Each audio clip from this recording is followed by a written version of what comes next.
ახლა სულ რამდენიმე წუთის წინ მოვიდა ტრადიციულად მარში რუსთაველის გამზირზე 227 დღეა თუ არ ვცდები და რუსთაველი ისევ დაკეტილია დღეს ნაწილი აქტივისტებისა საბაჯიქიას მხარდამჭერ და სოლიდარობის გამომხატველ აქციაზე გაემგზავრა ზუგდიდში და ხვალიდან დაუბრუნდება უწყვეტ პროტესტს ამ დედაქალაქის მთავარ გამზირზე უკვე 227 დღეა დგას საზოგადოება რომელიც არ ეგუება იმ ცხოვრებას რომელსაც გვთავაზობს არალეგიტიმური ხელისუფლება არალეგიტიმური ხელისუფლება მათ შორის გარეთ და შინ და ამბობს რომ ეს პროტესტი გაგრძელდება მანამ სანამ ამ ქვეყანას ყავს 60-ზე მეტი პოლიტიკური პატიმარი და სანამ ჩვენ ყოველდღურად ვაწყდებით ძალიან ძიმე კადრებს როცა პოლიცია მაგალითად ძალადობს ადამიანებზე უბრალოდ ტაქსისზე ან შუახნის მამაკაცზე რომელიც ქუჩაში ცუდად ხდება და ეხმარება ადამიანს რომელსაც ასევე ძალადობრივი გზით აკავებენ ეს არის რეალობა რომელშიც ჩვენ ვცხოვრობთ პრინციპში 26 ოქტომბრის არჩევნების დღიდან ამ დრომდე ცხელი პოლიტიკური ზაფხულია აქ ვერ ნახავთ პოლიტიკურ ლიდერებს იმიტომ რომ ძალიან დიდი ნაწილი მათი არის დაკავებული და არის ციხეში ბიძინა ივანიშვილის ოპონენტებზე მაქვს საუბარი მაგრამ სამაგიეროდ აქციაზე არიან ყოველდღე პოლიტიკური პატიმრების რეჟიმის ტყვეების მშობლები ზვიად ცეცხლაძის მამა არის ჩემთან ერთად ბატონ ზურა საღამო მშვიდობის თქვენ დღეს ვერ წახვედით ზუგდიდში სამაგიეროდ ზვიადის სახელი ისმოდა მარშზე ტრადიციულად ისე როგორც სხვა პოლიტიკური პატიმრების გაუმხილეთ მაყურებელს ჩვენს მაყურებელს რომ სულ მალე რამდენიმე დღეში გამოვა მესამე ნომერი რომელიც ზვიად ცეცხლაძემ საკანში მოამზადა რას ვნახავთ ამ ნომერში გითხარით 1-2 სიტყვა იმიტომ რომ ვიცით რომ თქვენ ადევნებთ თვალს და რედაქტირებას შეეხმარებით თქვენს ვაჟს საღამო მშვიდობის მოგესალმებით იმ კვირაში უკვე გამოვა მესამე ნომერი საკანი ნომერი 101-ის ძალიან კარგი ნომერია მასში ასევე განთავსებული იქნება როგორც ადრე პატიმრების წერილები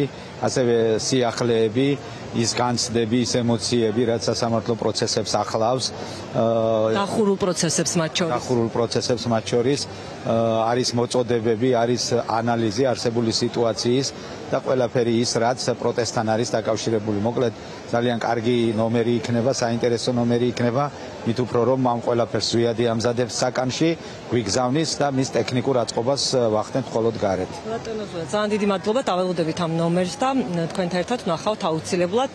კიდევ ერთი სტუმარი მყავს, ხათუნა ცხადაძე, მთარგმნელი და მასწავლებელი. ეს არის ის წოდება, რომელიც მას ყველაზე მეტად უხდება. ძალიან საინტერესო ავტორებს თარგმნის, უმბერტო ეკოს გამოვარჩევდი. ქალთოხათუნო, თქვენც მონაწილეობთ ამ უწყვეტ პროტესტში. რას გაჩვენებთ ეს უწყვეტი პროტესტი და ის ცხოვრება, რომელსაც გვთავაზობს, არ ვიცი, ეს სისტემა, რომელმაც არ ვიცი 6 წლის დაგვიანებით დაიწყო 20 ივნისის გავრილოვის ხავის გამოძიება და წავიდნენ და ეხა ისევ საზოგადოება დგას ამ გამზირზე უკვე 227 დღეა. რა ვიცი, პირველ რიგში იმას მაჩვენებს, რომ ერთად ავართ, ვიდგებით აქ, სანამ ეს ყველაფერი არ შეიცვლება სანამ ის ადამიანები ვინც უსამართლო ცხედან ციხეში არ გამოვლენ პირველ რიგში მათ წინაშე ვართ პასუხისმგებლები და მე დარწმუნებული ვარ იმაში რომ გარდაუვალია ამ ხელისუფლების თუ თავს ვინც უწოდებს ხელისუფლებას მათი კრახი იმიტომ რომ ხედავთ თვითონ როგორ არიან არამდგრადები ერთმანეთში რა ხდება საერთოდ და რანაირი ისტერიკაში არიან ვერც ერთი ის კანონი რომელიც სადეს ეს დრაკონული კანონები რეალურად ვერ ამოქმედეს და ვერც ამოქმედებენ და მე ძალიან ჯერა იმის რომ ჩვენ უნდა ვიდგეთ ერთად უნდა ვიყოთ აქ უნდა ვაჩვენოთ იმათ ვისგანაც ვითხოვთ მხარდაჭერას და თანადგომას ხო დასავლელი პარტნიორები იქნებიან თუ უბრალოდ მეგობრები და მხარდამჭერები რომ ეს ყველაფერი გრძელდება და ამას არ შევეგუებით. ხათუნა და ბოლოს ისე ვერ დაგემშვიდობებით არ გკითხოთ არ შემიძლია თქვენ პენცენტრის პრეზიდენტიც ხართ და ამიტომ უნდა გკითხოთ ნახეთ ცელი წერილი ზვიად რატიანის მხარდასაჭერი რა იცით ზვიად რატიანზე მე მაგალითად მსმენია რომ თურმე ის საკანში ძალიან ბევრს მუშაობს და წერს. ზვიადზე ის ვიცი ცოდნით რაც თქვენ იცით რაც ყველამ ვიცით მე ზუსტად ვიცი ერთი რამ რომ ზვიადი იქიდანაც განუზომლად გამდიდრებული გამოვა როგორც მწერალი და როგორც ავტორი და ჩვენ კიდე უფრო გაგვამდიდრებს როგორც ავტორი იმიტომ რომ დარწმუნებული ვარ რომ ის არაჩვეულებრივ რაღაცებს გვაჩუქებს და შექმნის და დაწერს ამ პერიოდში იმიტომ რომ ის მდგომარეობაც კი რომელიც ხელისუფლებების და ესეთი რეჟიმების და ტირანიის მიერ არის ხოლმე დასჯა და რაღაც ადამიანის გაჩუმების მცდელობა, ნამდვილი ხელოვანისთვის, როგორიც არის ზვიადი, არის კიდევ ერთი შესაძლებლობა, რომ დაწეროს და თავის შემოქმედებით რაღაცა გვითხრას და რაღაცა ძალიან მნიშვნელოვანი. ასე რომ ზვიადის გაჩუმება არის შეუძლებელი.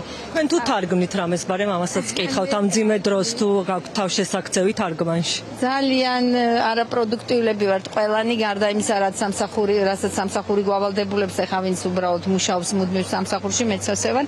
დანარჩენი ძალიან. ეხა ამ წუთას დეკამერონს თარგმნია ძალიან მიხარი, იმიტომ რომ ძალიან უხდება ბოკაჩოს ამბები, იმიტომ რომ ის როგორ დასცინის რაღაცებს, აი პირდაპირ ერთ-ერთი აჯდება ჩვენ საზოგადოებას და მგონია რომ მოსულია ახალი დეკამერონის ახალ ქართულზე რაღაცა ფანტასტიკური თარგმანი. ლიზა მეც ქალბატონ ხათუნას უთხრა და გამოვარჩიო მის თარგმანებიდან ანტონიო ტაბუკის, მიაჩნია პერეირას და ასევე ვურჩიო პროპაგანდის მსახურ ჟურნალისტებს, რომ წაიკითხონ და ქალბატონ ხათუნას თუ ლიზას თუ ესმის ჩემი. დავით ქაშიშვილმა გითხრათ, რომ ძალიან უყვარს თქვენი თარგმანები და ანტონიო ტაბუკის, მიაჩნია პერეირას და ვურჩევ, რომ ყველა პროპაგანდის მსახურმა ჟურნალისტმა წაიკითხოს. ურჩია სხვა ჟურნალისტებს რაიმე უმაგრესი ამაღლობელიც ციხეშია ურჩია ჟურნალისტებს განსაკუთრებით პროპაგანდისტულ არხებზე მომუშავე ჟურნალისტებს წაიკითხონ ეს წიგნი. სასწაული წიგნია, მართლა აი არ ვიცი, გონია რომ ჩვენზეა დაწერილი ესეთი. ყოველთვის ყველანაირ დიქტატურას უხდება და ძალიან აქტუალური წიგნია ნამდვილად. მადლობა.